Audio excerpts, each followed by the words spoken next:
嗨，亲爱的小朋友们，你们好呀！又到了西西姐姐讲故事的时间了。今天的故事是多逛几家看一看，听，故事开始啦。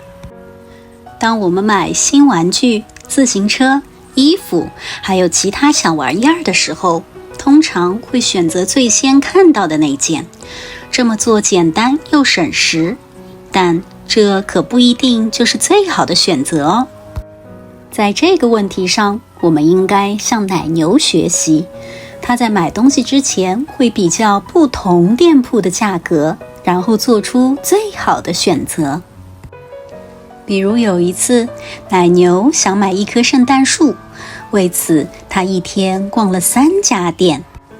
为了节省时间，他本可以在第一家商店就买，但他通过比较不同卖家的价格，最终省下了好大一笔钱。他用这些钱给妹妹买了个超棒的礼物。还有一次，奶牛想去滑雪，他需要一副新滑雪板。奶牛十分有耐心，他在购买之前连续2周都在物色合适的滑雪板，最后才成功地买到了一副又便宜又好看的，这让他的旅行快乐无比。最近，奶牛想学习烘焙芝士蛋糕。烘焙需要许多工具、原料以及设备，买这些需要花一大笔钱。奶牛花了好几周的时间到处逛街，购买他需要的东西。他买的帽子和烤箱折扣很多，所以省下了好大一笔钱。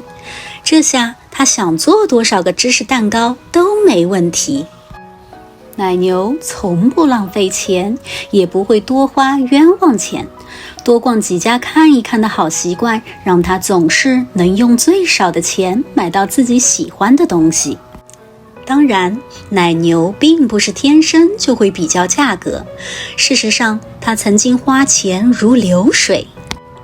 有一次，奶牛和家人一起去夏威夷度假，他花光了自己所有的钱，只买了2个冲浪板做纪念品。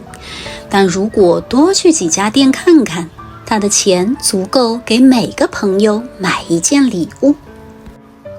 还有一次，奶牛的妈妈让他去买饼干、芹菜、苹果、芝士、酸奶还有南瓜。带奶牛回家时，只买了饼干、芹菜和苹果，因为他一看到这些东西，立马就拿去结账了，并没有注意到还有其他更便宜的选择，所以很快他就把钱花光了。奶牛的问题出在哪里？他没有耐心，只想早点买完，然后和朋友们去玩。这样一来，他就总想着花在购物上的时间越少越好，所以花了很多冤枉钱，有时甚至把钱花得精光。一天，奶牛的朋友狐狸看到他的午饭只有芹菜和苹果，感到很奇怪，这对于一只奶牛来说完全不够吃呀。奶牛有气无力地告诉狐狸，我每次去超市购物都会花光钱，所以就买不起丰盛的午餐了。狐狸明白这是怎么回事，他发现奶牛做事太着急了，所以在购物的过程中浪费了很多钱。狐狸告诉奶牛，我觉得钱不够花是因为你没耐心，但想省钱也很容易，我教你10%规则，如何？是这样的，当你购物的时候，看看想买的东西多少钱，然后再看看别的店铺有没有便宜10%的价格，就是这样。